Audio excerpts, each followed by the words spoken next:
immigration judges, 1,500 Border Patrol agents, 1,000 new deportation officers. The list goes on and on. In addition, our bill would have made a massive down payment on fixing our broken border and immigration authorities. It would have given the power to the president to close portions of the border to ordinary asylum claims during periods of high crossings. It would have elevated the screening standard for asylum claims to make sure that only truly meritorious claimants enter the country. It would have reduced, maybe most importantly, the time to process an asylum application from 10 years, in some cases, to just weeks or, at worst, months. It would have eliminated the use of 235A parole at the border and greatly narrowed and refined the uses of humanitarian parole. That is just the tip of the iceberg. If passed, this would have been the most significant, most serious reform of immigration law in 40 years. And it would have been effective at greatly slowing the pace of arrivals at the southern border and making sure that our system of legal immigration, a key to American greatness, is not abused. And that's why it's not the law. It's not the law because it would have made a big down payment on fixing the problem. Republicans rejected this bill because they didn't want to fix the problem. Donald Trump and Republicans decided that they would be better off with the border a mess because it would help them politically. That's not me saying that. Here's what one honest Republican senator said. The border is a very important issue for Donald Trump, and the fact that he would communicate to Republican senators and congresspeople that he doesn't want us to solve the border problem because he wants to blame Biden for it is really appalling. Now, I'm eager to hear about the president's budget request, but we could have done something together in a bipartisan way to give the real levels of adequate funding, real changes in law to protect our nation. The second thing that hangs over this hearing is the political impeachment articles that are about to be sent to the Senate. There's not a single act of impeachable misconduct alleged by these articles. The process was an embarrassment to the House of Representatives. These articles are laughable on their face. One article accuses the Secretary of a high crime and misdemeanor for failing to stop millions of non-citizens from being released into the United States. Let's be clear. Despite Congress's inability to respond to this crisis, the Biden administration and Secretary Mayorkas have removed, returned, or expelled more migrants in 3 years than the Trump administration did in 4 years. The annual apprehension rate is the exact same between the Trump administration and the Biden administration. Another impeachment article rages about the immigration court backlog, a backlog that has existed in Republican and Democratic administrations, a backlog that is the consequence of Congress's unwillingness to adequately fund a solution, a backlog that, wait for it, would have been solved by the bipartisan border bill that the House Republicans, so honestly concerned about the state of immigration, killed. But what makes me most angry about this impeachment is its attempt to personally impugn Secretary Mayorkas. His life is one of public service. The youngest U.S. attorney confirmed by the Senate, the former director of USCIS, the former deputy director of DHS. He has sought out the toughest, most controversy-laden jobs in government. He was in the room personally for nearly all of our 4 months of torturous negotiations. Why? Because Republicans and Democrats trusted him. Because Republicans asked for him to be in that room because they knew that he would be an honest broker. So we are very lucky, in my mind, to have Secretary Mayorkas protecting our nation. He shouldn't have to endure this process, but we are glad that he is here today. We have a number of opening remarks. I'm going to turn it over now to Senator Collins, to be followed by Senator Murray, to be followed by Senator Britt, and then we'll turn it over to you, Secretary Mayorkas, for opening comments. Thank you very much, Chair Murray and Ranking Member Britt, for your courtesy and for holding this important hearing and allowing me to make a few brief remarks. I also want to welcome Secretary Mayorkas.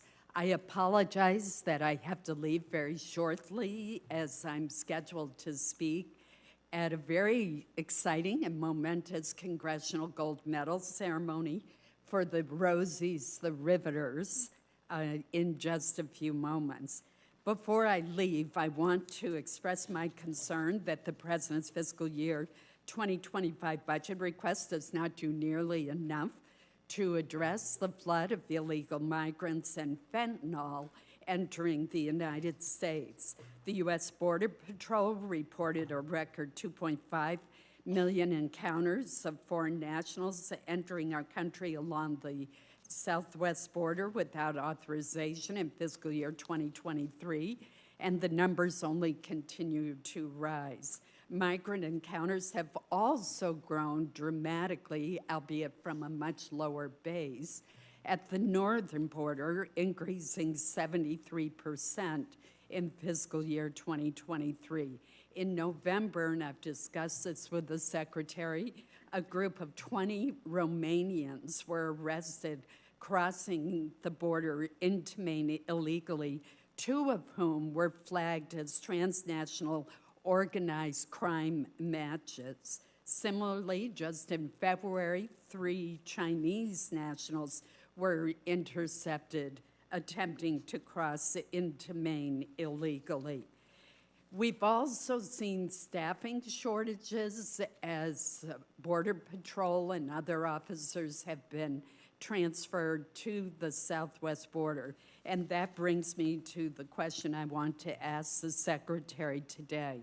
Mr. Secretary, last year I raised with you a problem whereby CBP refused to provide services to an international ferry service between Bar Harbor, Maine and Nova Scotia, Canada. It is requiring the ferry to pay the full annual salaries of 4 CPB officials, even though the ferry only utilizes them for a few months of each year. Now, it appears that CBP officials have informed the city of Eastport, Maine, a town a couple of hours away from Bar Harbor, that the agency cannot accommodate 4, just 4, planned international cruise ship arrivals in Eastport this fall, even though CBP staffed a larger number of international cruise ship arrivals in Eastport last year, and Bar Harbor is seeing a reduction in international cruise ship arrivals.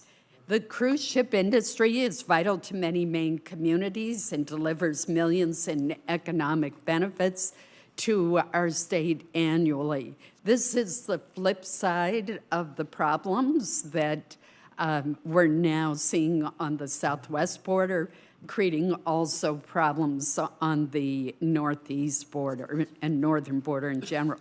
Mr. Secretary, what I'm asking from you today is to look into this staffing issue and follow up with me to try to resolve this problem. Thank you, Senator Collins. Senator Murray. Thank you. Thank you very much, Mr. Chairman. Thank you, Secretary Mayorkas, for joining us today. I'm really glad we have this opportunity to talk about how we can get DHS the resources it needs to fulfill its mission to keep our communities safe and our nation secure. And I hope that we can all agree the Department of Homeland Security does essential work that should not be undermined or shortchanged by partisan infighting. The FY24 Homeland Funding Bill that we just passed provided critical resources for the department. But we know the needs and for this department and other agencies far exceed what we were able to provide under very tight spending caps. For the better part of last year, Democrats have been laser focused on meeting the department's increased operational needs and addressing the serious challenges that we have at the border. Chair Murphy spent months relentlessly negotiating a set of bipartisan policy changes and resources to meet the existing needs and fund new authorities were added to those policy changes. That package, of course, never made it out of the Senate. Everyone here knows why.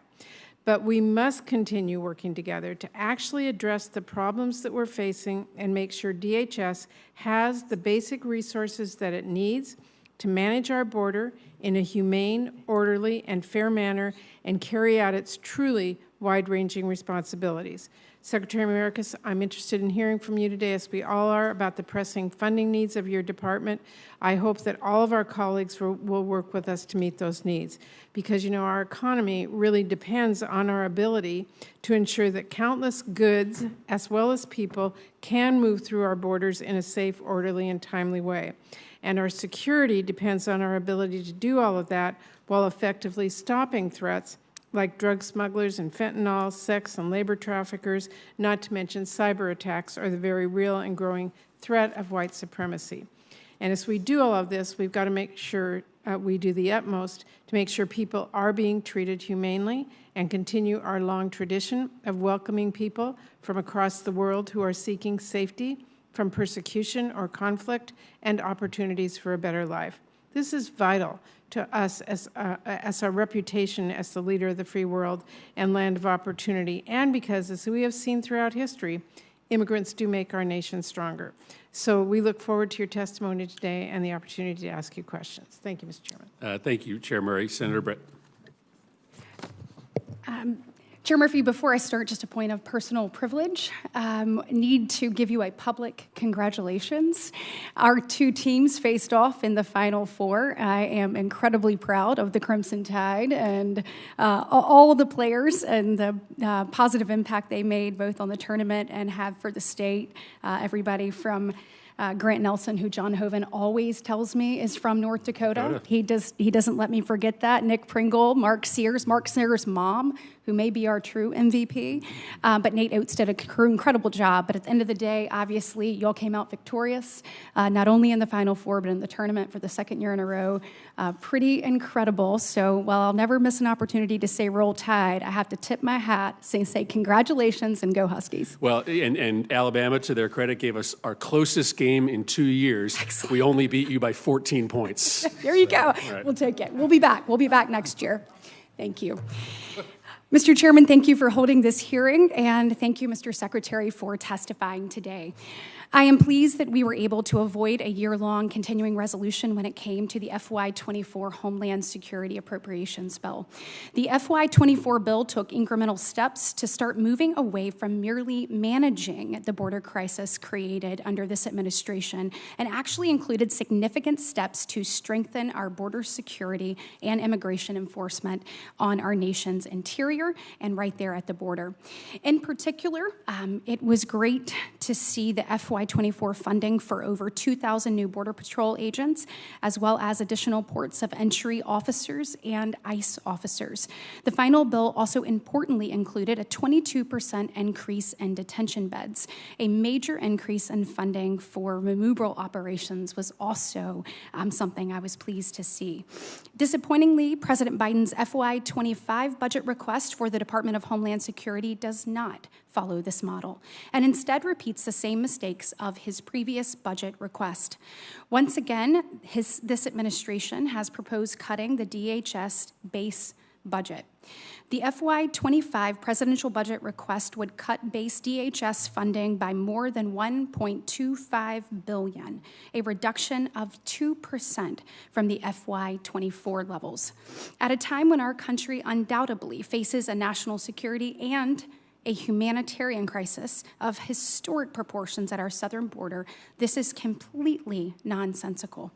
Considering that President Biden has proposed increasing the EPA budget by roughly 20%, it clearly shows where this administration's priorities are. It is clear that this administration's budget requests in recent years are designed to merely manage the border crisis it created and will not actually solve the problem.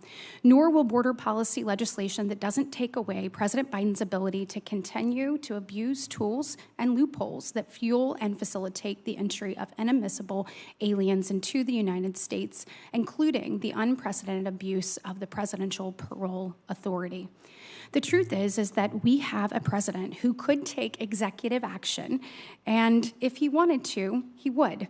If reports that we're seeing today are accurate, the president has finally, after over 1,100 days into his administration, admitted that he does have the authority. Unfortunately, rather than reversing course, this inadequate budget request for the Department of Homeland Security only doubles down on the failed policies of the last 3 years. Across the board, the administration is failing to put its money where it matters. This includes the ongoing fentanyl crisis. Fentanyl is responsible for more than 200 deaths every single day and is the #1 cause of death for Americans ages 18 through 45. I want to commend the brave men and women of CBP, ICE, and the U.S. Coast Guard who are on the front lines each and every day to interdict fentanyl and other deadly drugs. But the numbers are increasingly shocking. In FY23, ICE Homeland Security investigations seized nearly 42,000 pounds of fentanyl, while CBP seized an additional 27 pounds of fentanyl, almost all of it at the southern border. These numbers are roughly double the amount seized in the previous year. While President Biden's budget request includes many references to commitment to countering fentanyl, its actual funding request is sorely lacking. The request includes no new funding for non-intrusive inspection equipment at ports of entry, and only marginally new investments, increases marginally new investments for counter fentanyl labs, technology, and staffing.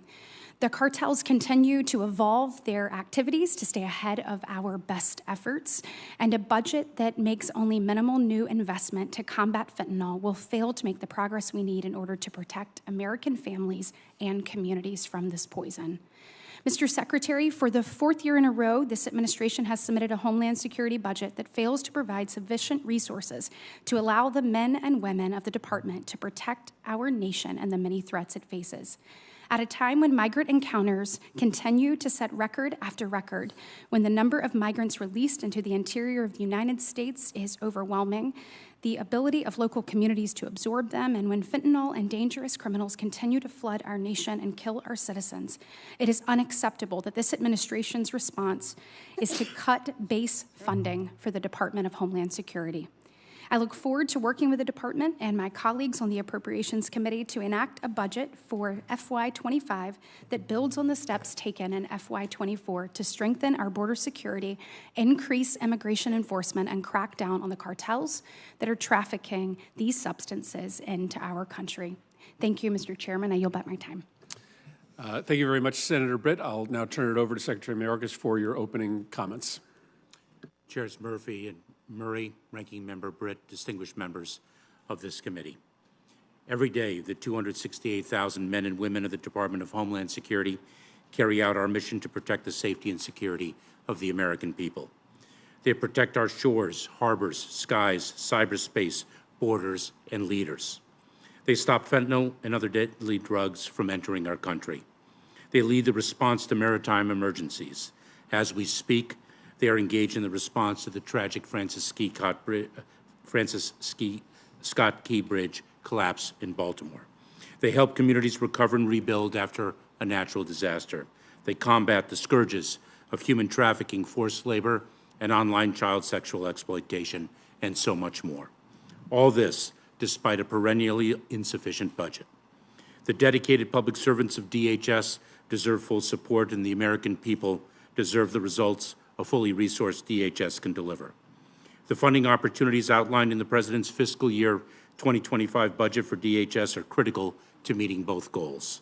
I welcome the opportunity to discuss this proposed budget and highlight some of its key proposals with you today.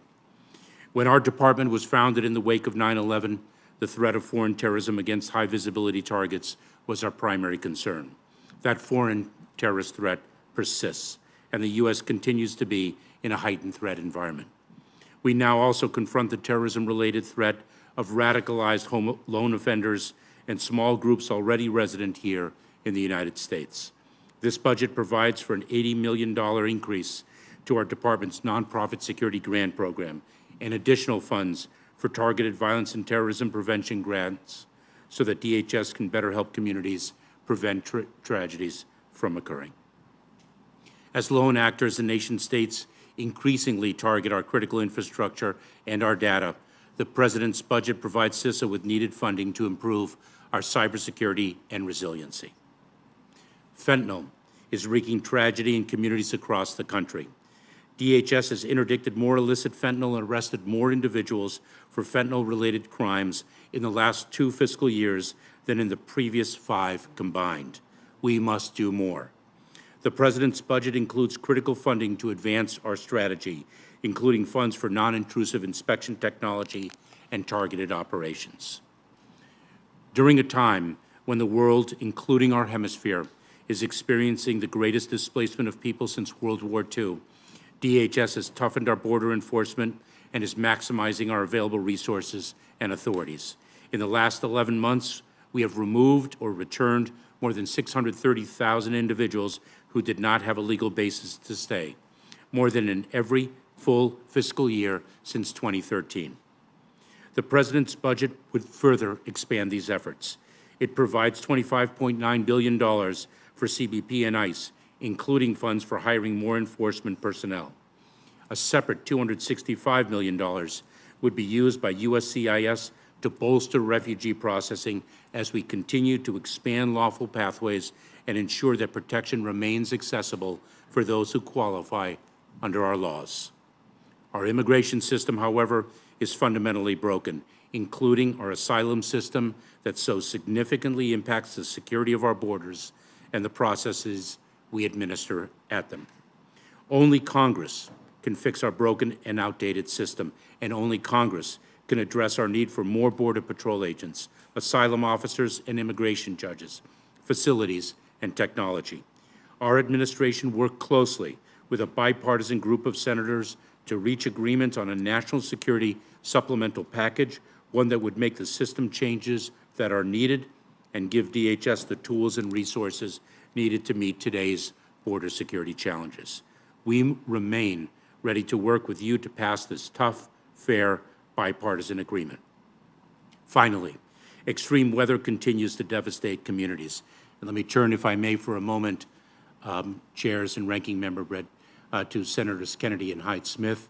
I am tracking very closely the extreme weather that has struck both Louisiana and Mississippi, flooding in Mississippi, a tornado touching down in Slidell, Louisiana, and our FEMA personnel are ready to deploy as the needs of your constituents so require.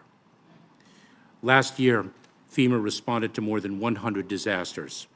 Our budget provides $22.7 billion to assist community leaders and help survivors in the aftermath of major disasters, and additional funds to invest in resilient strategies that will save lives and taxpayer money in the decades to come.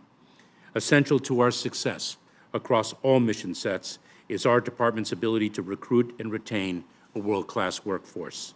In addition to the frontline border workforce I mentioned, the President's budget includes $1.5 billion to maintain our commitment to fairly compensate the TSA workforce, continuing the long overdue fiscal year 2023 initiative we work together to implement. I look forward to further discussing these critical missions and our department's needs for both the coming and current fiscal years. The recently passed 2024 budget, though welcome and helpful to many of our operations, was enacted too late to implement an appreciable hiring surge. It reduced by 20% much-needed support for cities dealing with migrant-related challenges, and it cut critical research and development funding, the compounding effects of which our department will feel for years. I am eager to work with you to address these and other shortfalls in the weeks ahead, as I am eager to deliver, together, the sustained funding, resources, and support that the extraordinarily talented and dedicated public servants of DHS need and deserve. Thank you. Thank you very much, Mr. Secretary. Thank you for your comments. We will begin rounds of 5-minute questions. I'll begin. I have first a personnel question for you. Jeff Resmovich was nominated to be the Chief Financial Officer of DHS last year. His nomination has been pending for some time before the Senate. Of course, his nomination is especially important to the Appropriations Committee. It doesn't make a lot of sense to have an agency this large without a CFO for this long. I assume you would agree with me that his confirmation, the ability to get a CFO working with you at the department is of the utmost importance. It most certainly is, Mr. Chair. I have worked very closely with Jeff Resmovich for about 7 years now. Previously when I was a deputy secretary, and let me say unequivocally that he is pure gold as a public servant. I should also note that the woman over my left shoulder, Ann Tipton, who is serving as our Chief Financial Officer, is also pure gold. We need a Senate-confirmed CFO for the stabilization that it provides our department. You heard me testify to the amount of resources that would have been allocated in the emergency supplemental. That included $20 billion to surge to 50,000 detention beds, to hire over 4,000 new asylum officers to attack the backlog, 1,500 new Border Patrol agents and officers. Can you talk for a moment about what those kind of resources would have allowed you to do had both Republicans and Democrats come together and supported that bipartisan supplemental package? Chair Murphy, my first encounter with the immigration system, the broken immigration system, was in the 1990s when I served as a federal prosecutor in California. And I learned then that the system was fundamentally broken, and it remains so. This piece of bipartisan legislation would have been the most transformative change to our broken immigration system, not only for the resources it provided, but for the changes in the law that it delivered. It would have brought such extraordinary fairness and speed to a system that has suffered backlogs and interminable timelines in the processing of claims. It would have plussed up our personnel in an unprecedented fashion, as you have commented. It would have allowed us to adjudicate asylum claims that now take more than 7 years to run through the courts in sometimes less than 90 days. Absolutely transformative, not only from an efficiency perspective, but also fundamentally from a security perspective. Let me ask you specifically about how you achieve and increase deterrence. I think there's a perception here that by just loading up on detention beds, you can have an appreciable impact on deterrence. But what the bipartisan bill tried to do, at your and others' urging, was to provide more immediate certainty on asylum claims, to adjudicate those claims in a handful of days or weeks instead of what happens today, 5 years or 10 years. Now, that's just the right thing to do for the country. It's just fair to have that outcome at the border rather than 10 years later. But tell us a little bit about the elements of this bill, including that element, that would have had an impact on deterrent, that would have stopped people from ever contemplating the journey to the border, and how that can only be achieved by changes in law, not just changes in funding levels. Absolutely, Mr. Chair. So fundamentally, the risk calculus of intending migrants would have changed dramatically, because right now what they see is a broken asylum system, and they understand that when they are encountered at the border and make a claim for asylum, their claim is ultimately adjudicated, sometimes in more than 7 years. Our backlog is immense, and it's been growing year over year for well more than a decade. And what happens is, in those 7 years, they work. Sometimes they have United States citizen children, and they gain a sense of footing in the United States before their claim to stay here has even been adjudicated. Under the bipartisan legislation, that multi-year process would have been transformed to as little as 90 days, and sometimes even quicker. And given the denial rate for most asylum claims, an intending migrant would have the calculus of deciding, should I take that dangerous journey? Should I place my life savings in the hands of smugglers, only to be turned around upon arrival in the United States within 90 days? An absolute game changer. Finally, let me ask you about a topic that we've spent a lot of time talking about relative to the fentanyl trade. The fentanyl trade between the United States and Mexico is a circle. Fentanyl comes into the United States, money and guns leaves the United States.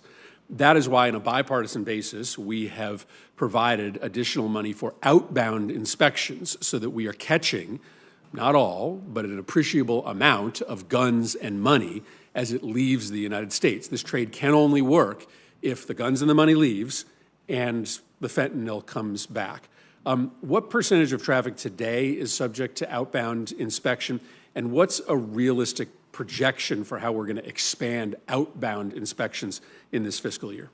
Chair Murphy, I'll have to get the precise numbers to you subsequent to this hearing, but let me say that CBP, U.S. Customs and Border Protection, and Homeland Security investigations, the investigative arm of Immigration and Customs Enforcement, are working in tandem to address the outbound flow of both money and guns. In fact, Operation Without a Trace, I will provide the data to you, has been an extraordinarily effective operation to curtail the movement of guns and money. We also have deployed transnational criminal investigative units to Mexico to work with our law enforcement partners in Mexico to address this issue. And we are of course, very well and closely aligned with our United States Department of Justice. Great. We'll look forward to that update. Senator Britt. Thank you, Chair Murphy. Mr. Secretary, one of the criticisms we've heard from you repeatedly when it comes to Title 42 expulsions is that expulsion doesn't result in the delivery of a real consequence in the way that deportations or removals do. And removal is, of course, the ultimate consequence for violating our immigration laws. That being the case, do you agree with me that the approximately 1.3 million illegal aliens in the United States who have received due process and have been given their final orders of removal by an immigration judge should be expeditiously removed from the United States? Ranking Member Britt, I am not familiar with the numeric figure that you cite, but an individual who's been provided due process, who has a final order of removal, should be removed from the United States. When we adjudicate the fact that they do not have a lawful basis to remain in the United States, they should be removed. Absolutely. Thank you so much. I'm so glad we agree on that. Over a 3-year period, the Biden administration has actually removed fewer people in total. So the first 3 years, so not the last 11 months, the first 3 years, removed fewer people in total than both Presidents Obama and Trump removed in each individual year of their administration. So I am hopeful that we can have the appropriate resources there, and we're able to remove the 1.3 million people who have been given due process. And on that note, if you had more ICE officers, more funding for officers there, would that be a helpful tool in being able to remove these individuals that have been given their due process? 2 points, if I may, Ranking Member Yes. Britt. In response to your discrete question, the answer is yes. More personnel would assist us, not just the officers and agents themselves, but of course, the support personnel upon which they rely. But with respect to the data that you cite, I should note that we have removed on a monthly basis more aggravated felons resident in the United States unlawfully than in the prior administration on a monthly basis. Okay, and obviously we're not talking about felons. We're talking about those people who have been given due process and are set to remove. We need to go ahead and remove them because that serves as a deterrent in talking about what we were discussing before.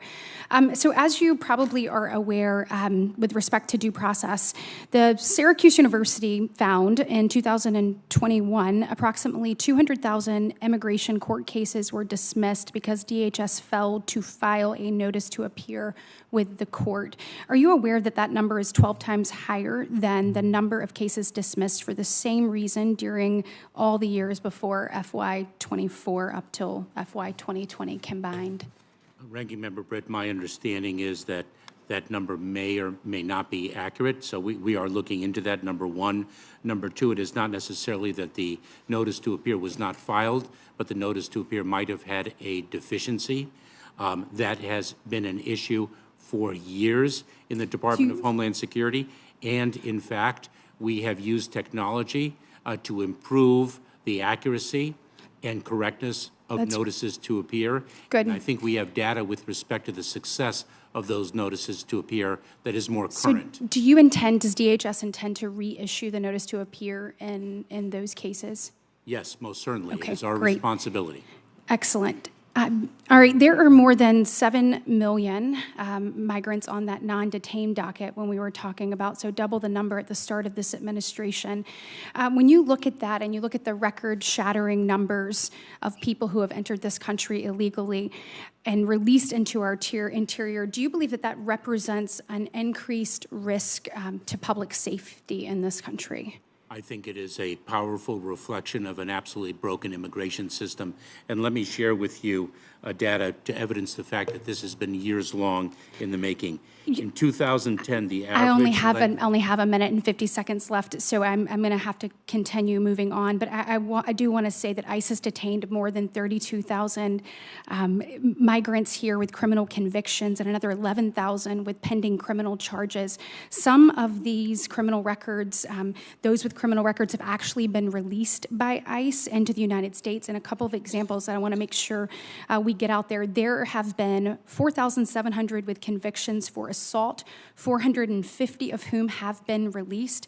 There have been 5,200 with convictions for drug crimes, 261 of which have been released. There have been 1,100 with convictions for weapons crimes, 92 of which have been released. There have been 1,200 with convictions for sexual assault, 46 of whom have been released. And there have been 490 with convictions for homicide, 50 of whom have been released. So I am hopeful that we can agree that when we have this type of chaos at our border, that it does increase the risk for our public safety here in the country. And so with my last 42 seconds, I do want to ask you a quick question. When it looks at the CHNV program and what we're seeing, we've got some data that says that DHS approved approximately 97.6% of applications that were received under the CHNV program. And so that approval rate to me is indicative of applicants not receiving that individualized case-by-case consideration that's required by the law.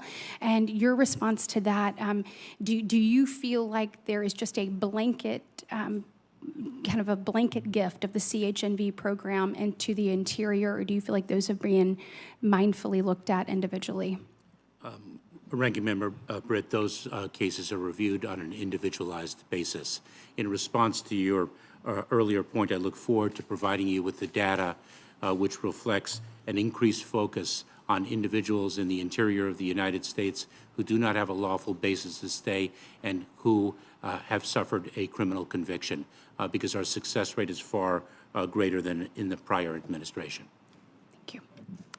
Senator Tester.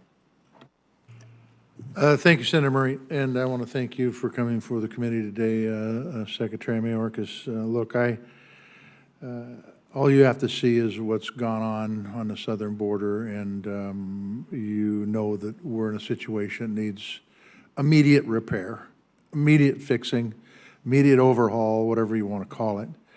When I visit with the folks in Montana, look, it's kind of like a Reagan philosophy for them.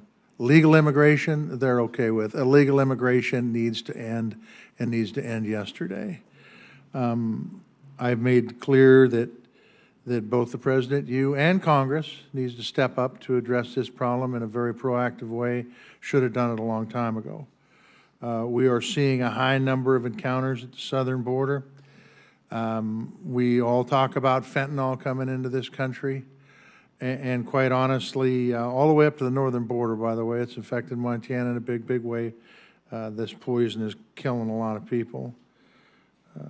As the chairman of this committee pointed out, a couple of months ago, Congress had its opportunity to do something about the southern border and the northern border, I might add, and Montana being a northern border state, that's important, and I think you know that they'll go to the weakest link in the fence.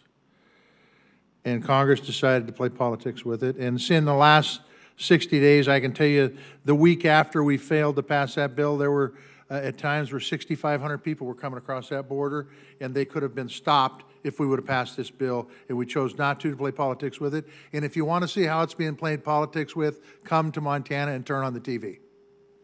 The fact is the border needs to be fixed, and we need to step up as Congress. The administration needs to step up. You need to step up. And I think if we're able to do that, we can fix it. But it's going to take continual due diligence on the border to make it happen.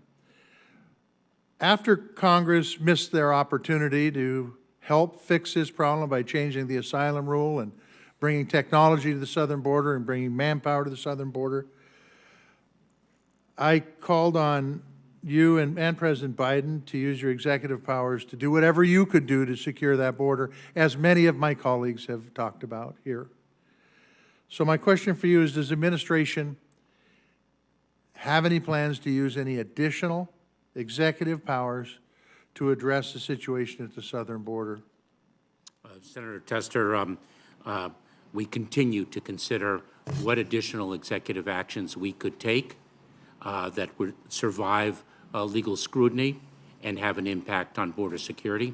And I should note that the effort to close the border through executive action is something that the prior administration tried, and they were enjoined from doing so. So the real enduring solution is the bipartisan piece of legislation that was negotiated intensely over several months, but we are and continue to look at what executive actions we can take.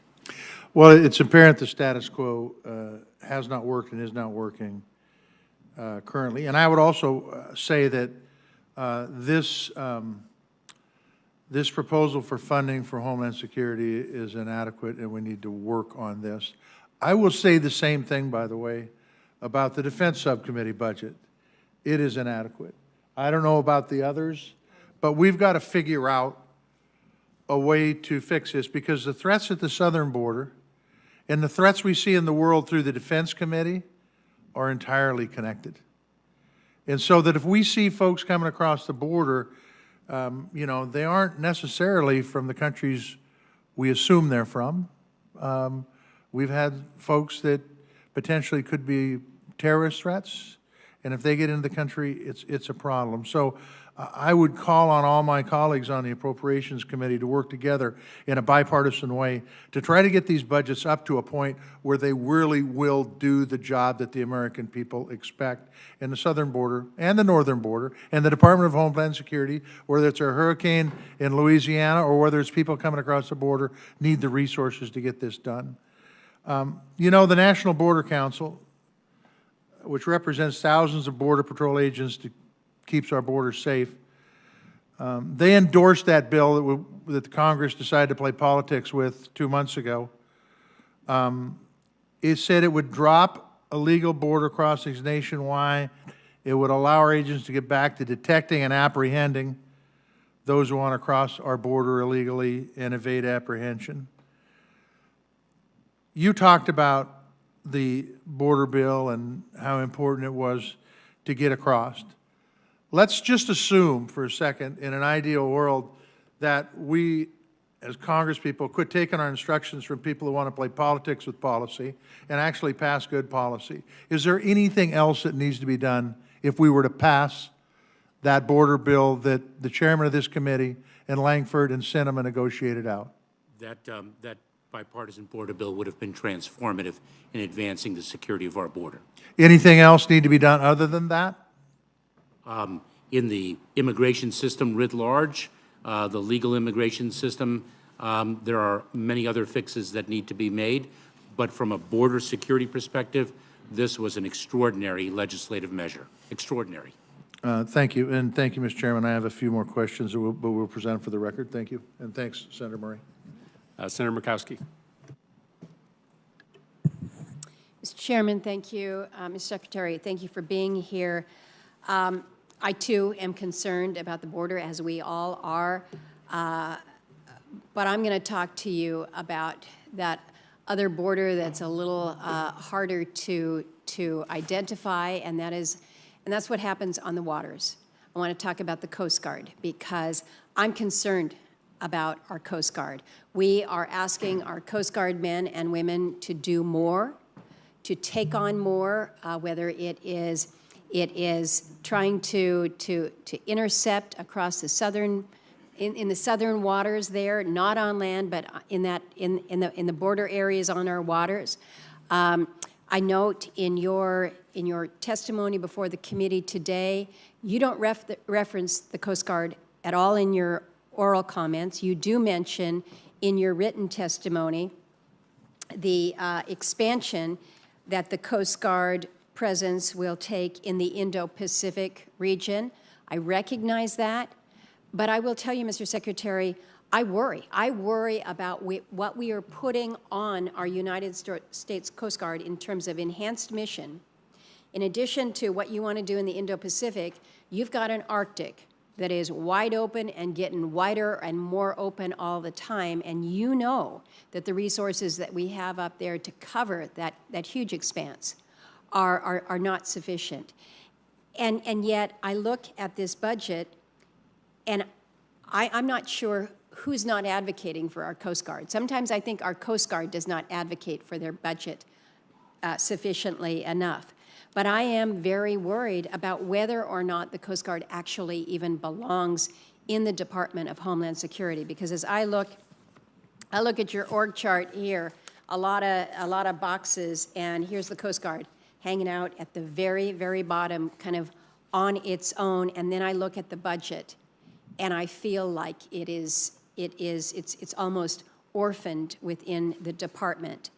And our reality is that the priorities just continue. So let me ask about this.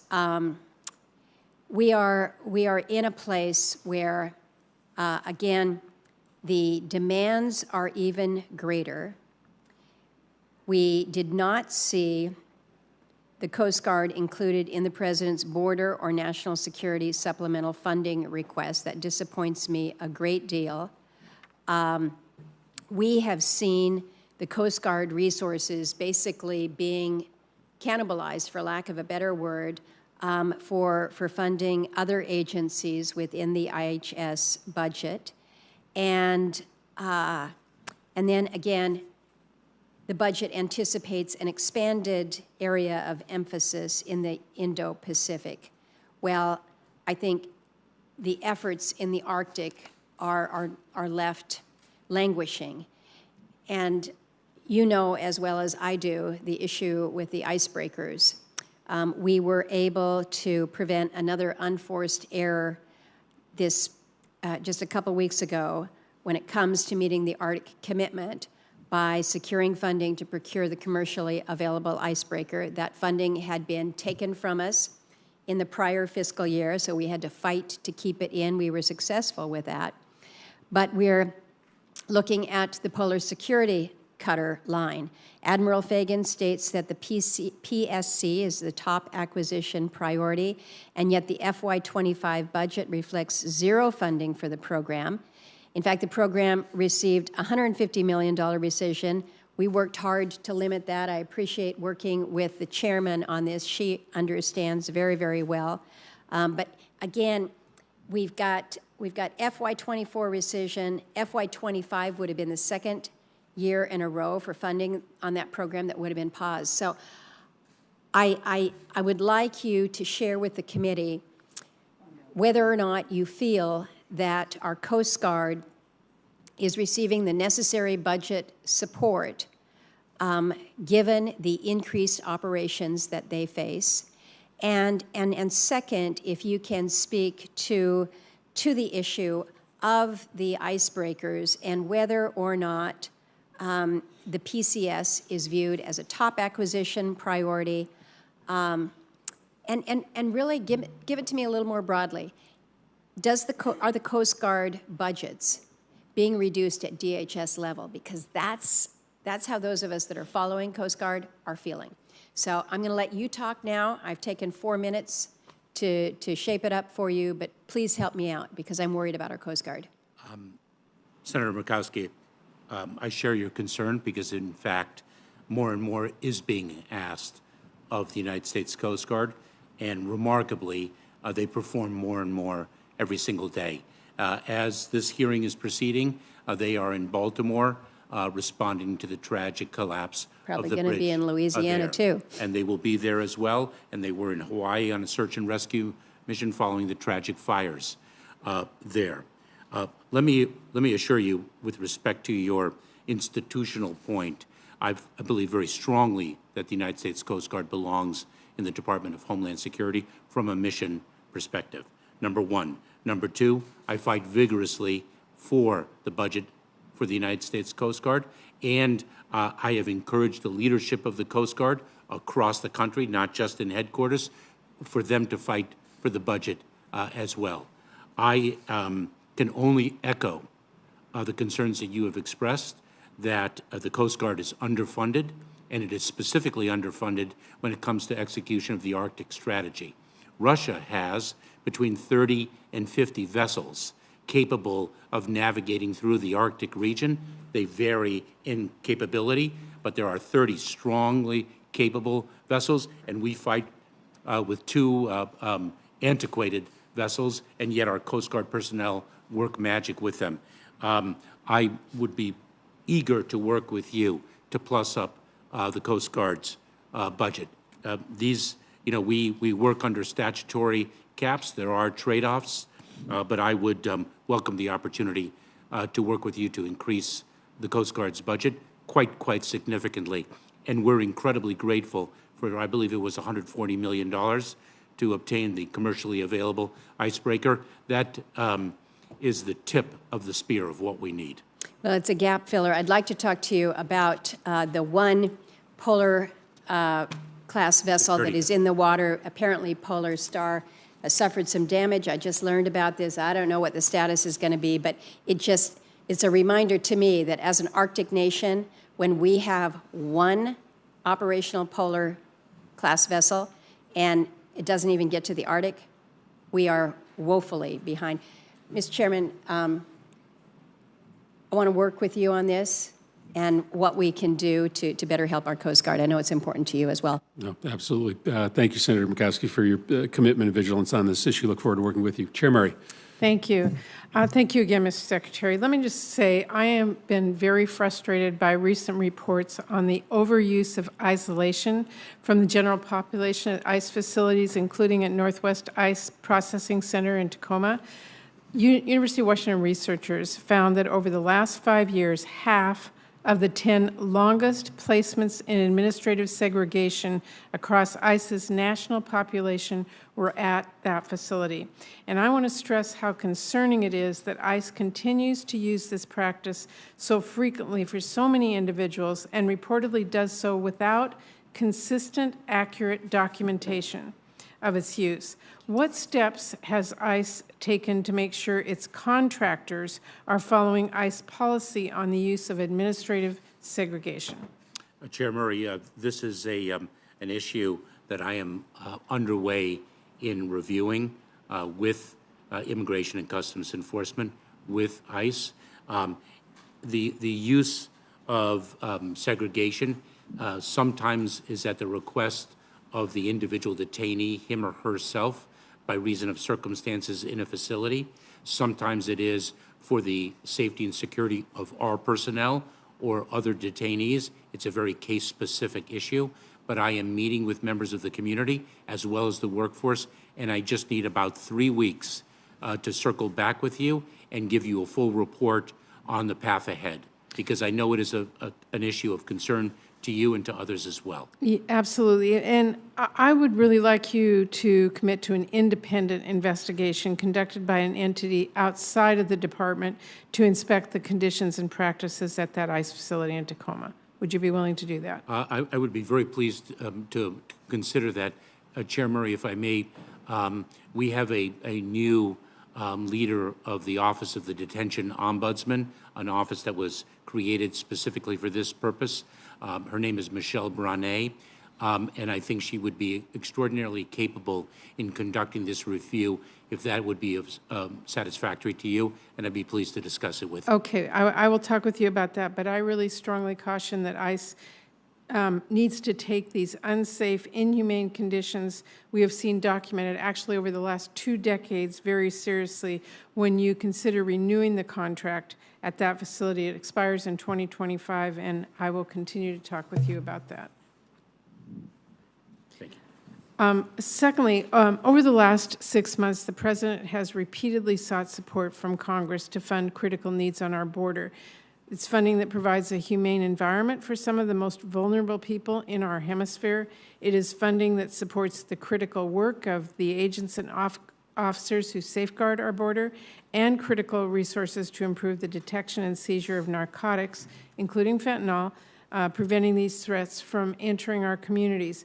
Most recently, that included our bipartisan effort in the Senate that combined both policy changes and new resources. Given the recent FY24 appropriations provided to the department, along with the ever-evolving threats on our border, are there additional resources the department needs in fiscal year 24? There are. Chair Murray, we continue to believe that the resources and the legislative changes that were contained in the bipartisan legislation are greatly needed by our department and would really advance our mission. Okay, thank you. And our committee will work with you on that as we move through this year's process. On a different topic, habitat restoration projects in my home state of Washington and really throughout the country are really key to recovering our endangered species like salmon and upholding our tribal treaty rights. However, the current standards for FEMA's National Flood Insurance Program do not differentiate between requirements for important habitat restoration projects and development projects like a parking lot or a strip mall. So as a result of that, habitat restoration projects that pose minimal risk to people or structures often experience very lengthy permitting delays and millions of dollars in cost increases. In some cases, our local partners have given up on pursuing any kind of habitat projects entirely because of these FEMA rules. How can we work with your office to ensure that these important projects can move forward in a timely and cost-effective manner? Chair Murray, I am not tracking this discrete issue. I will pay close attention to it and then okay, if we could get back together on that, it's become a real challenge for us. And finally, I know the senator from Alaska asked you about the Coast Guard, also critical to my state. They are continuing to try to modernize their fleet and replace older vessels that are now working far beyond their expected service lives. Many of those programs, like the offshore patrol cutter, require investments in shoreside infrastructure to adequately accommodate their needs. With so many capital investments needs across the service, how does your FY25 budget prioritize those investments to make sure the Coast Guard continues to have the assets and capabilities it needs to execute its mission? Chair Murray, I remember very well when you and I visited a Coast Guard facility in your jurisdiction when I served as the Deputy Secretary. The FY25 budget does provide for 2 additional cutters to begin that process, but I do believe that Senator Murkowski is correct that we need to fund the Coast Guard at a greater level than historically has been the case. Very good. And I'll just mention quickly, I'm out of time, but on child care, it's an issue near and dear to me, and we've just provided new authority in the 25 appropriations bill to use operations and support funding across your department to fund and employ emergency backup child care program. If you can get back to me on how that's going to be implemented and how that's going to be used, I would really appreciate it. Most certainly. Thank you, Chair. Thank you. Thank you, Chair Murray. Senator Kennedy. Mr. Secretary, I don't hate anybody. I look for grace wherever I can find it. And I certainly don't hate you. My chairman talked about the woolly mammoths in the room, and I'm glad he brought that up.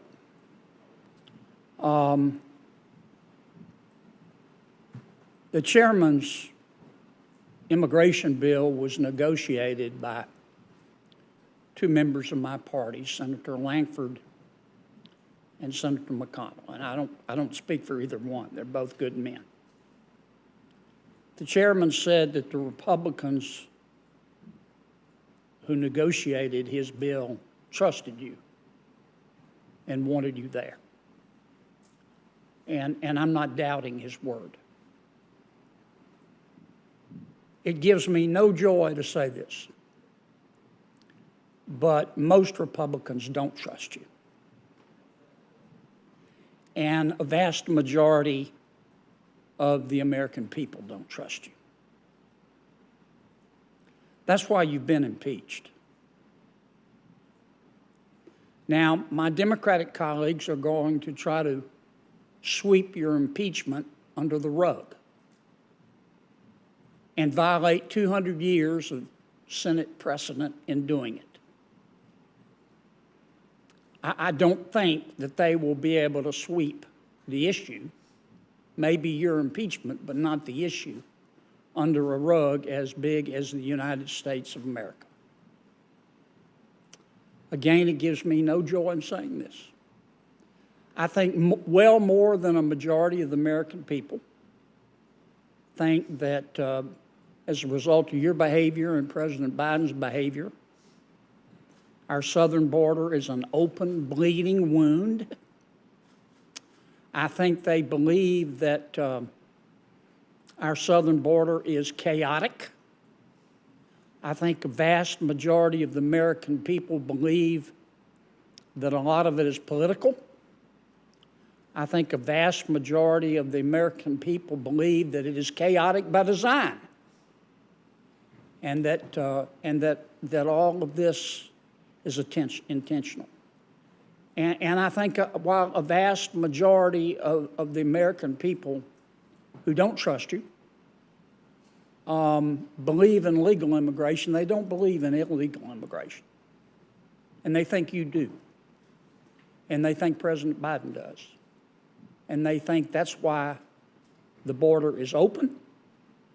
And they think that your attitude and President Biden's attitude is that while they may be poorer under President Biden, that they're stupid enough to believe you and the president when you say that it's not your problem. I think that needed to be said. Isn't it a fact, Mr. Secretary, that the number of illegal immigrants that you and the president allow into our country counts for congressional district reapportionment? Senator, I'm not sure I understand your question, but I can surely share with you that I disagree with its phrasing. Isn't it true, Mr. Secretary, that the number of illegal immigrants that you and President Biden have allowed into our country counts for allocating electoral votes? Same answer. Okay. You don't know? I don't understand your question. Never crossed your mind? The notion, Senator, that we intend to allow illegal immigration is nothing short of preposterous. So you do understand my question? And if I may, it is disrespectful to the extraordinarily hard work that we perform, and far more importantly, that the personnel in the Department of Homeland Security and across this administration perform to stem illegal immigration, build lawful, safe, and orderly pathways, and invest in a working system. And we only wish that bipartisan legislation, about which I have not heard a critical term, Mr. Secretary, you're using up my time. You do this every single time. You do this every single time. And it's a fact, and you know it, and I know it, that the more people you allow into our country illegally, the more people are counted for reapportionment. And the more people that you allow into our country illegally, the more people are counted for allocating electoral votes. Now, maybe that's a coincidence, but that's a fact. And you know that. And you've done nothing for 4 years. Nada. Zero. absolutely false. Zilch. And in fact, the only people I know in this country who are better off today than they were 4 years ago are illegal immigrants. And that's as a result of your policy. I don't hate you for it. I don't hate anyone, but that's why you've been impeached. And my colleagues may try to cover it up. They're going to try to cover it up. But they can't cover up the facts. I've gone over my time. I'm sorry, Mr. Chairman. Senator Peters. Well, thank you, Mr. Chairman, Secretary Mayorkas. It's wonderful to see you here today, and I'm going to see you again next week when you come before my committee, the Homeland and Governmental Affairs Committee, and it's good to have an opportunity to ask your questions. I've always appreciated your candor, your professionalism, and your dedication to the mission. So thank you for the work that you do each and every day. In this year's appropriations bill, I was able to secure initial funding with the help of my colleagues here, including great help from Chair Murphy, for the Northern Border Coordination Center. This center is going to play a critical role in coordinating our efforts to better secure our nation's northern border. So my question for you, sir, is how does the department plan to use this funding to address the threats that exist on our northern border? Chairman Peters, we're very grateful for the funding and for the concept of the Coordination Center, because what it does is it allows us to take a step back and take a look at the northern border writ large and decide where we need to allocate our resources, how we need to allocate it, and make sure that we're being as strategic as well as tactical as possible. I have asked to meet with our CBP team to get the Coordination Center moving, and I've already spoken with the team about how we can use it to recalibrate staffing, because I know you and other senators actually on this committee have expressed concerns with respect to staffing of the northern border. Thank you. Yeah, we definitely have to make sure that we have the people there and the coordination, so I appreciate your efforts in setting up that center as quickly as possible. Mr. Secretary, I was pleased to see the notice of proposed rulemaking published by CISA, as was required by my Cyber Incident Reporting for Critical Infrastructure Act. This legislation, as you know very well, and the implementing rule will ensure cyber incidents affecting critical infrastructure are reported to CISA so that they can help companies prevent similar attacks. However, FY24 appropriations for this program were set at $24 million below the requested level.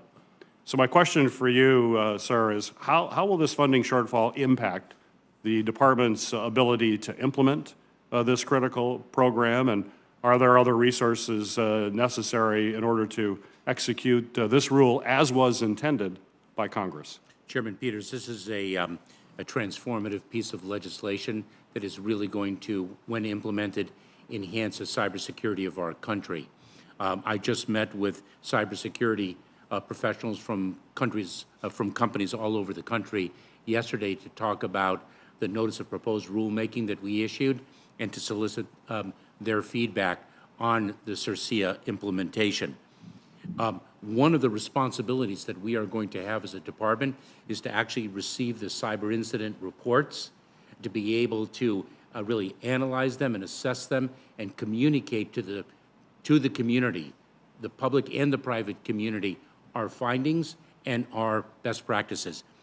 To fund us insufficiently is really going to handicap our ability to realize the full benefits of this transformative legislation. We do need to be properly resourced here. It is a very significant undertaking.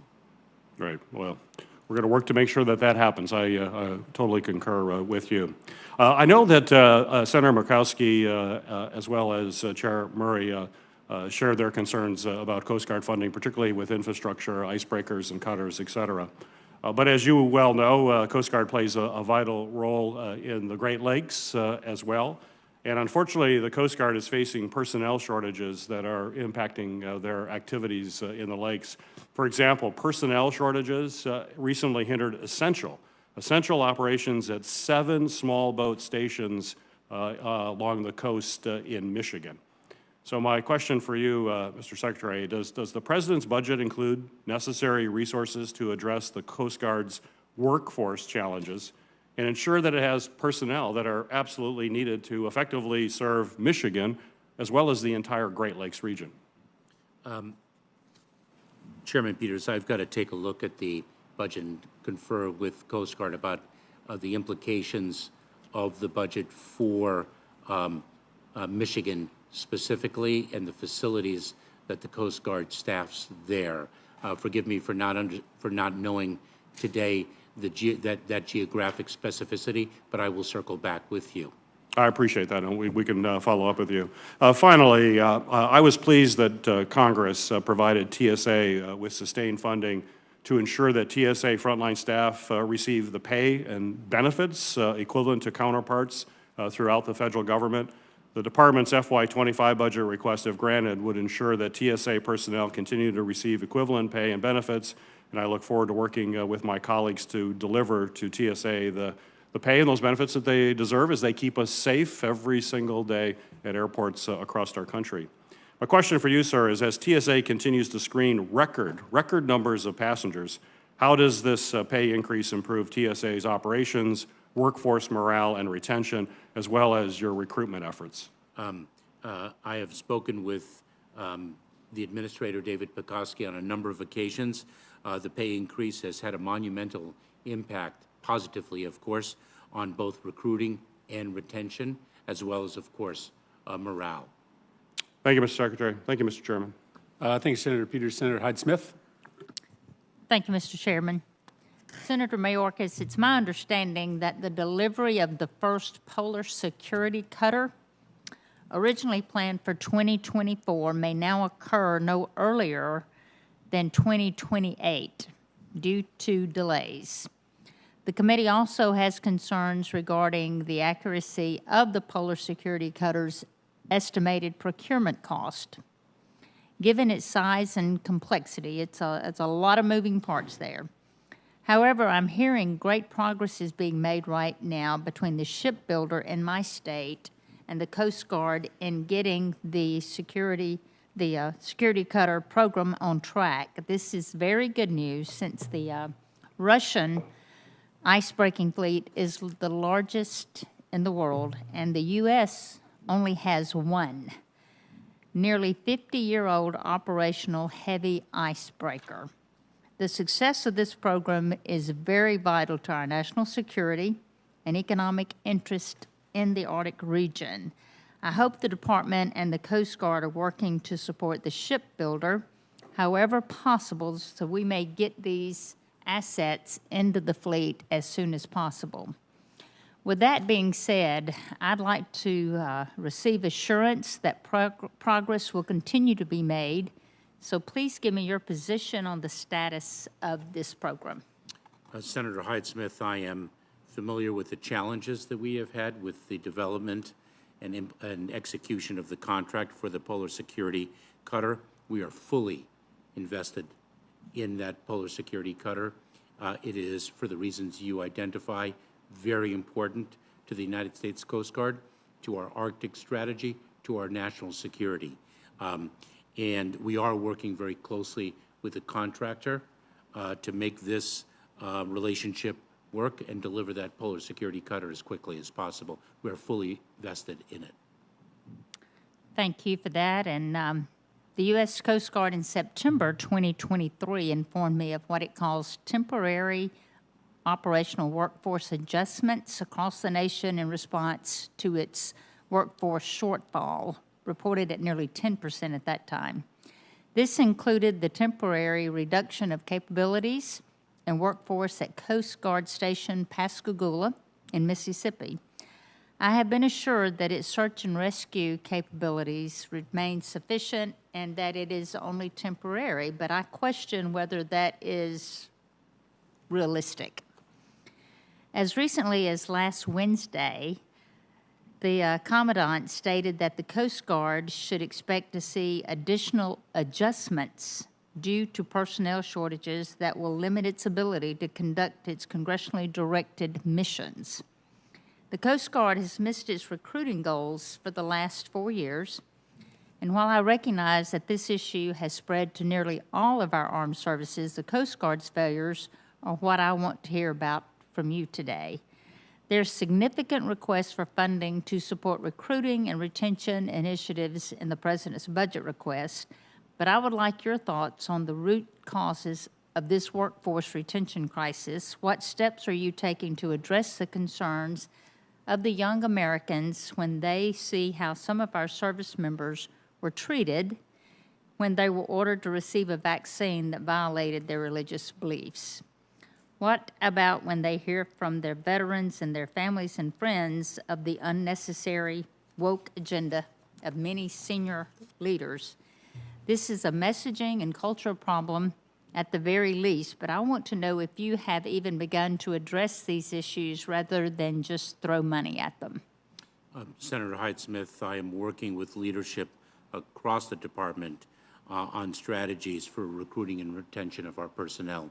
You correctly identify the recruiting challenges that the different branches of the military are experiencing, and it's not exclusive to the military. I speak with law enforcement leaders on a regular basis in different parts of the country, and it's a difficult recruiting and retention environment for law enforcement as well. We do need funding so that we can engage in the recruiting efforts that are needed, and we are looking at creative ways to recruit young people to both the Coast Guard and our law enforcement agencies within the Department of Homeland Security. Can you give me some examples of what you're actively doing now? Can you describe what you're doing? Let me, if I may, give you one precise example. We're taking a look at what our presence is and is not on university, college and university campuses, what our education programs are like in high schools around the country to sensitize people about the valor and nobility of public service in the United States Coast Guard, in our law enforcement agencies, and really, have a physical presence there to recruit them. That's one of the elements of the effort. I think I'm out of town. Thank you, Mr. Chairman. Thank you, Senator. Senator Baldwin. Thank you, Mr. Chairman, and good afternoon, Mr. Secretary. The work that our Customs and Border Protection and Homeland Security do at our southern border is essential to keeping families across the country and in Wisconsin safe. I am eager to discuss how appropriators can continue to support this critical mission. So between 2019 and 2021, opioid overdose deaths in Wisconsin grew by a staggering 97%, in no small part due to synthetic fentanyl. In February, the Senate passed the Fend Off Fentanyl Act, a bipartisan bill that I co-sponsored to help protect our communities from the damaging effects of fentanyl and illicit substances crossing our borders. I was also proud to vote to advance the bipartisan border security bill that would have, among other things, invested in high-tech border security, disrupted the deadly flow of fentanyl into our country, and ensured that Wisconsin communities receiving migrants have the resources they need. And I was sorely disappointed to see partisan politics take hold, and the Senate ultimately did not pass the bipartisan compromise that we so urgently need. Secretary Mayorkas, I know you've gotten another topic or question on this topic before I was able to return from presiding on the floor, but I'd like to give you another opportunity to speak specifically to how this bill that we didn't pass, but that was negotiated over months, would have bolstered your efforts and the resources that you need to secure the border and stem the flow specifically of fentanyl coming into this country. Can you please speak to that? Thank you, Senator. We have interdicted more fentanyl in the past 2 years than in the last prior 5 years combined. We have arrested more individuals.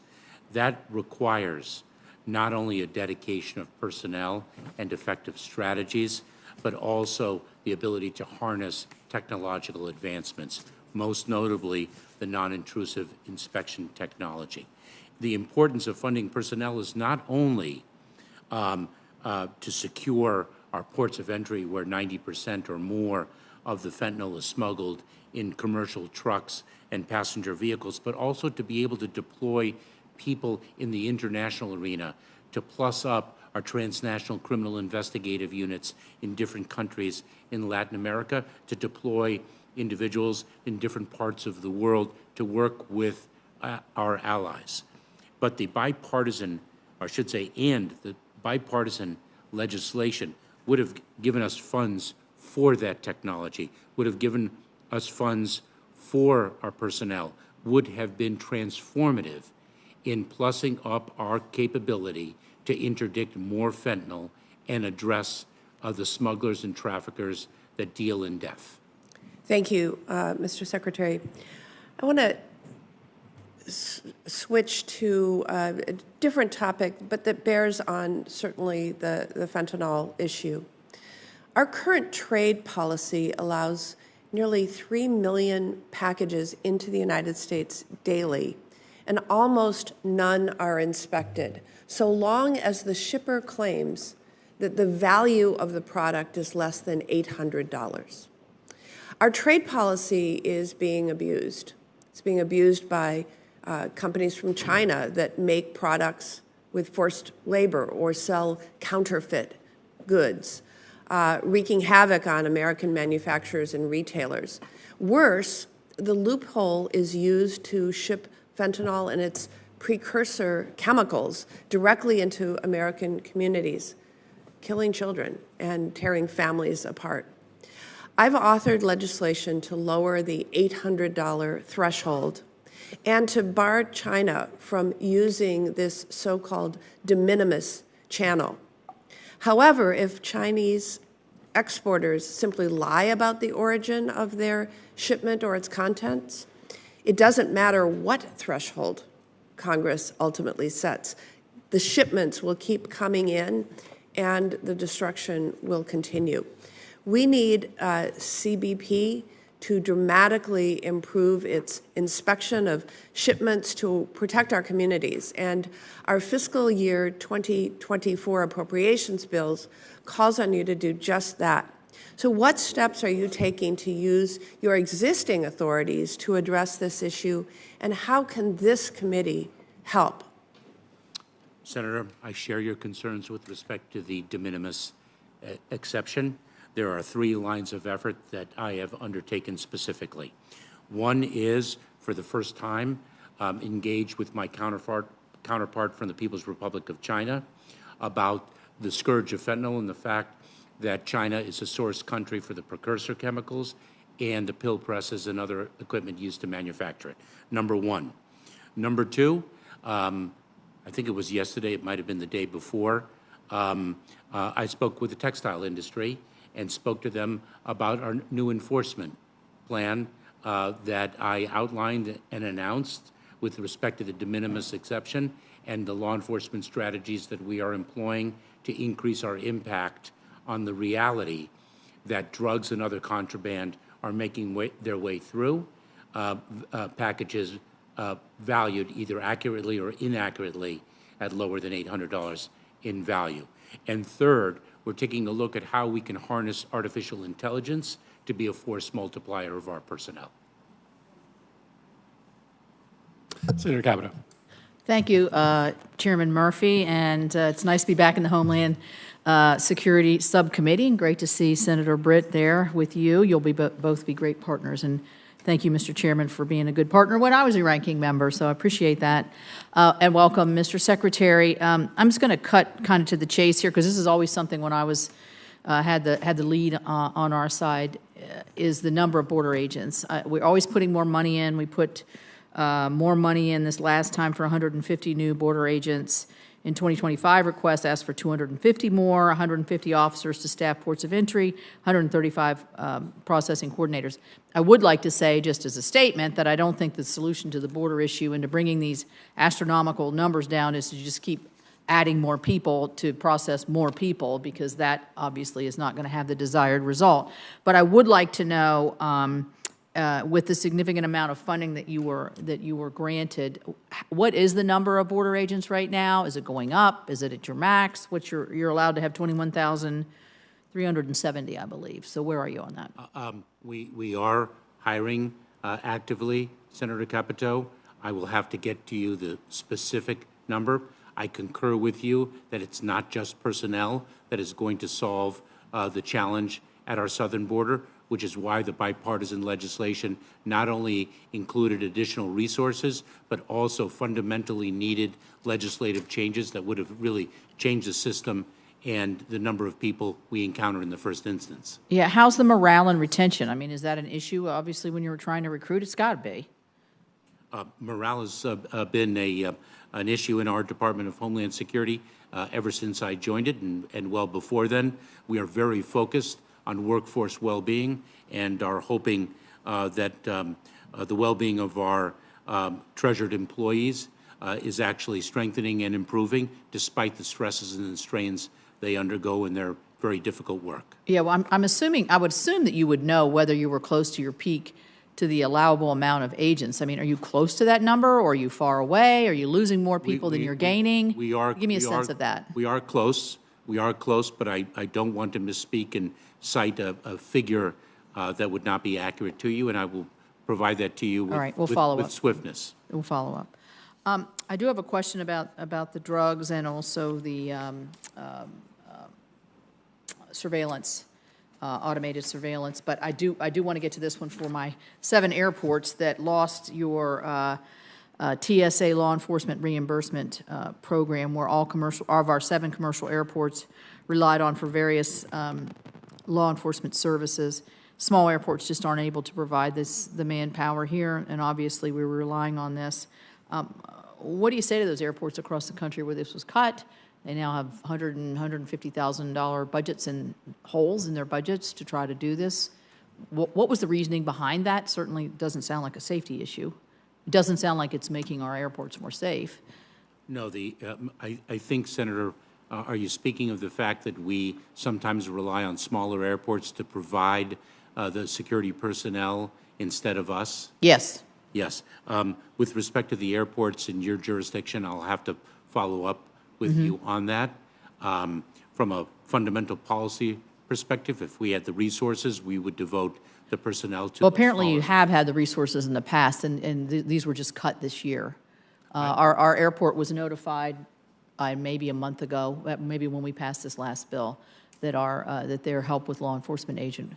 So that would be like if somebody's coming through TSA and there's a gun in a backpack found, for instance, that law enforcement agent then would come in and help the TSA do whatever the local law enforcement would be doing. And apparently we're missing that, and seems like a pretty critical aspect. Senator, I addressed this issue last year, I believe. I am disappointed to hear that it remains an issue, and I will circle back with you after I address it internally. Okay, thank you.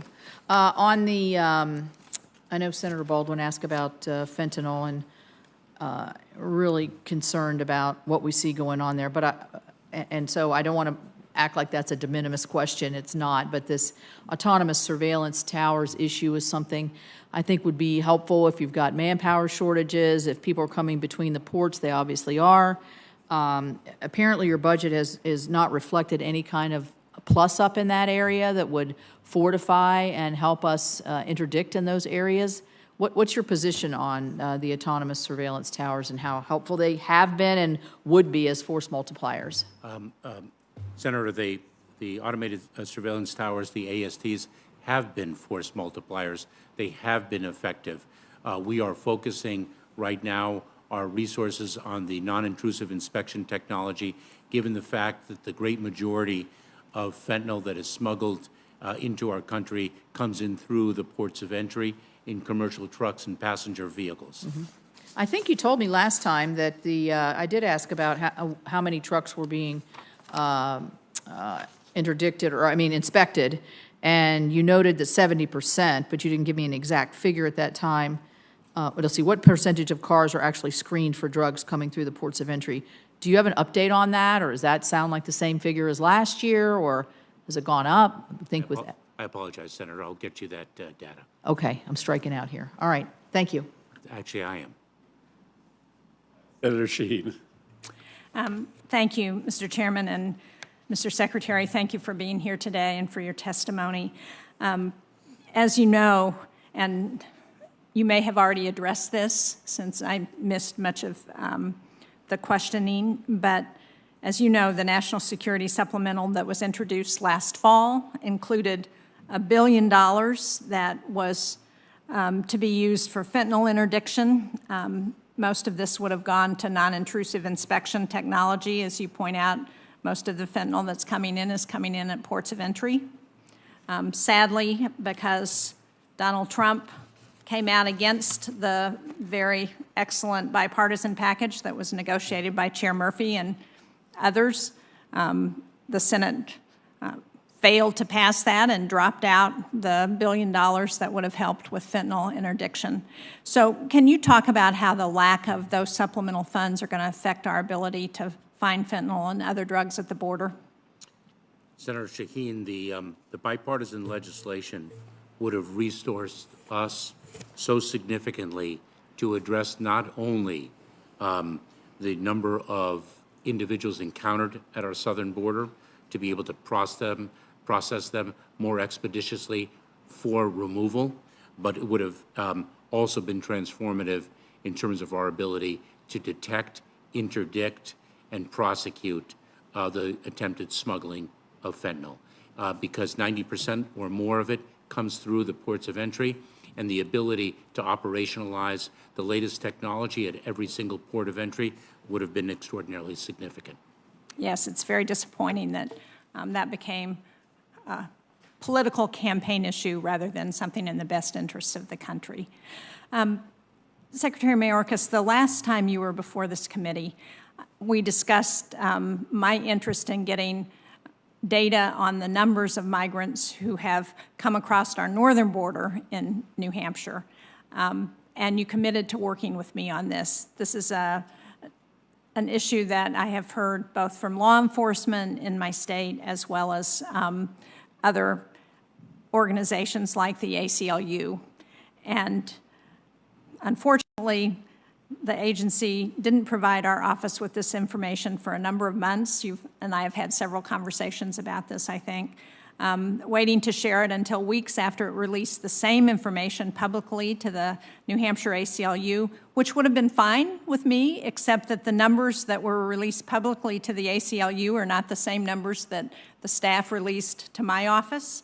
And in fact, we heard from your staff, or staff at the Homeland Security, who indicated that the numbers that were provided to our office were likely less accurate than those released by the agency, and that in fact there's a different number than both of those that is now listed on CBP's public portal. So help me understand how this happens and what we can do to address it so we have the same information that's available to our office and to the local communities so they have reliable information that they need in order to address concerns at the northern border. Senator, I'm very sorry to hear your concerns with respect to both the timeliness and accuracy of the data we have provided to you and disseminated more broadly. I will look into that very quickly, very quickly. Thank you. I will hear from you by the end of the month, by the beginning, Oh, middle you'll of... hear from me before the end of the month. Thank you. I appreciate that. I was just worried you were going to say before the end of the week, but I will respond to you. I'll give you a little leeway on that. In January, we had a severe winter storm that damaged the Coast Guard facility in Newcastle, New Hampshire, so that now the Coast Guard no longer has berths for all its vessels.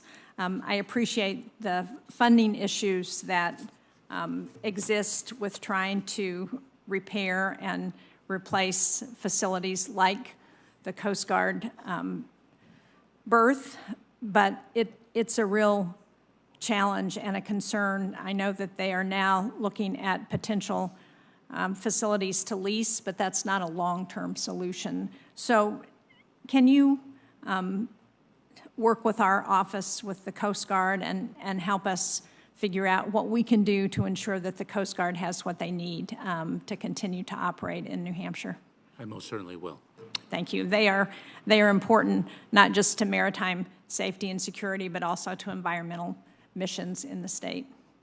And in light of the tragic events in Baltimore, do you know if the Coast Guard is doing anything to address the potential for those kinds of events to happen in other ports along the seacoast? Senator, it's not only the Coast Guard that is looking at this, but we are, as a department, are one of our areas of focus, or two areas of focus. On the one hand is port security writ large, right, and on the other is the resiliency of our supply chains, which obviously are impacted by the tragedy in Baltimore. So we are looking at that from a number of different perspectives. A physical disaster, such as the one that the Baltimore bridge suffered, but also cyber attacks and other threat streams. So we are indeed taking a holistic view of the situation.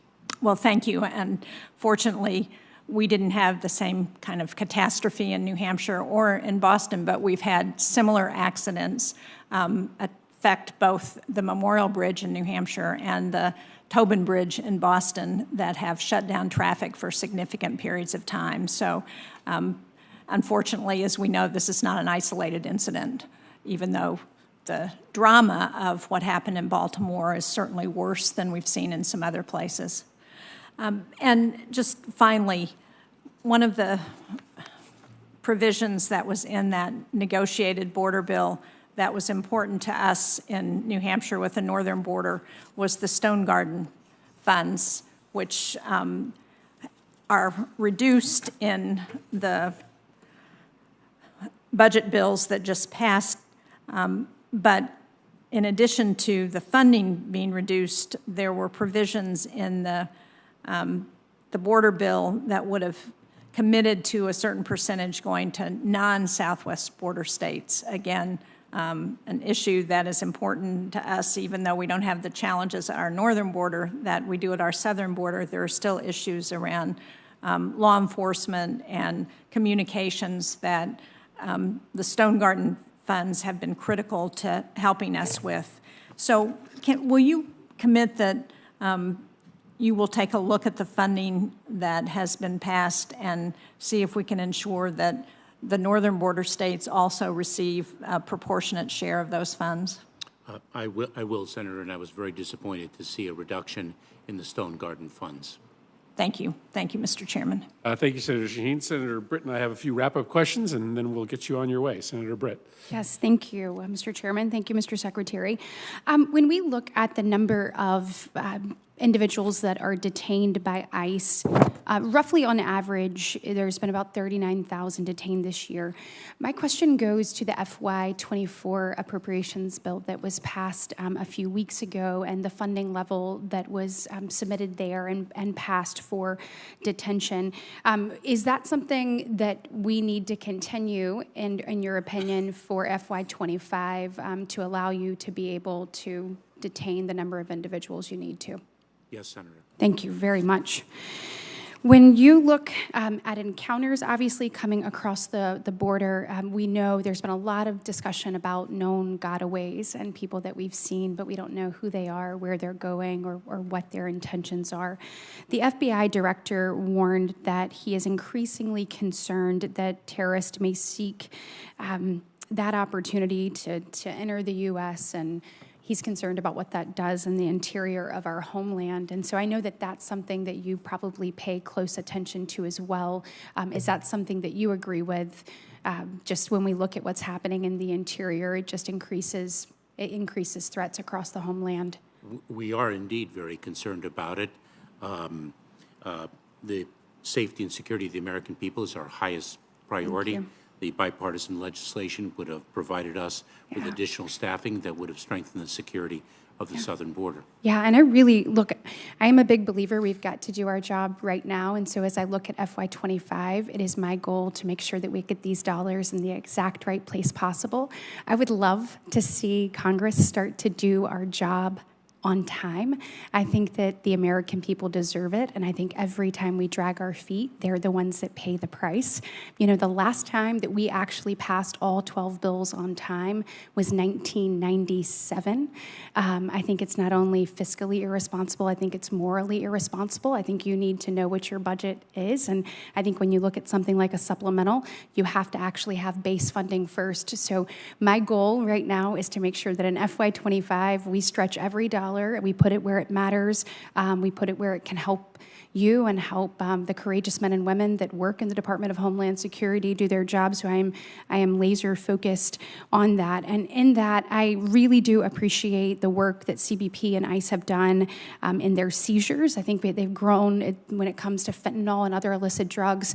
They continue to seize more and more, which obviously we know that means that's less that can get into our homeland. However, I know we can't simply seize our way out of it. And so would love to know from you, where would be best to direct dollars? What are you doing to actually disrupt and dismantle that transnational criminal organizations and kind of the flow of that? And is there a place, maybe more HSI agents and others that would help disrupt that even more?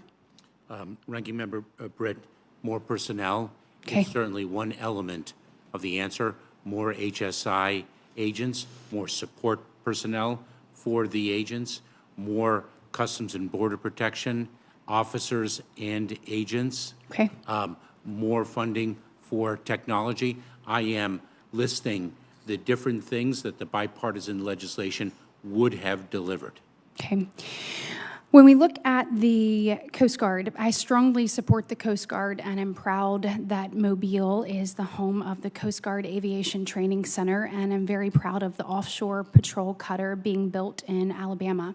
However, that's just one of the pieces of a very large Coast Guard shipbuilding strategy. I'm concerned with many other Coast Guard acquisition programs, which seem to be plagued with various issues. I am especially concerned about the status of the Waterways Commerce Cutter Program and the Polar Security Cutter Program, which have been faced with significant delays in recent years. I know that you've heard a number of my colleagues speak about this on both sides of the aisle. And I'm just taking a look at it. You look at the Waterways Commerce Cutter, which was intended by Congress to be a small business shipbuilding program. It's faced legal challenges and other significant contracting challenges in recent months. And as the daughter of two small business owners, I think it is important to me that our entire defense base, particularly as it pertains to shipbuilding, that they're giving consideration and given every fair opportunity to compete. And I think that that's what we need when we look at things that have just come down and the naval intelligence that was just declassified, looking at the shipbuilding of China, saying they can shipbuild 232 times faster than we can. I think that as many people as we have encouraging that, particularly from a small business perspective, I think that's better for America. So, Mr. Secretary, will you commit to engaging your Coast Guard leadership and looking into the current state of play when it comes to the Waterways Commerce Cutter Program and what options should be considered, even if it means recompeting the program, to ensure the Coast Guard receives the shipbuilding assets they need in a timely manner and cost-effective schedule? Ranking Member Britt, I certainly will engage with the Coast Guard. Thank you. And look at this program and be in touch with you. I really appreciate that. And one last thing, when we look at the alleged killer of Laken Riley, who entered the United States illegally in 2022 and then was released under DHS under a grant of parole, I'm sure your department has taken a look at that. And can you explain what specific either humanitarian reason or reason of significant public benefit, as you well know, one of those two things had to be used to authorize his release into the country? Can you explain that for this panel as well? Ranking Member Britt, there was no derogatory information of which we were aware in our holdings to compel the detention of this individual. It's a tragic circumstance. Our hearts break. I know all our hearts break for the family of Ms. Riley, and we expect that the individual will be prosecuted correctly to the fullest extent of the law. Thank you so much, Mr. Secretary. I appreciate that.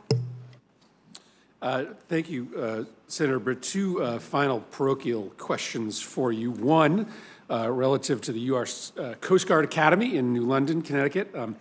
Last time I was there, I was talking to cadets about a really serious need to upgrade the Academy's living quarters, specifically in the old Chase Hall Barracks, its oldest section, Annex A. This was built in the 1930s, requires some really significant asbestos abatement, but also there's a lot of stories of non-functioning heating, ventilation, air conditioning. You were having a conversation earlier with Senator Hyde-Smith about the difficulty of recruitment, and obviously one of the ways that we convince young men and women to come join the Coast Guard is to make sure that they have adequate living conditions. So I was a little worried to see that this was not in the request, the upgrade of Annex A. It's in the unfunded priorities list.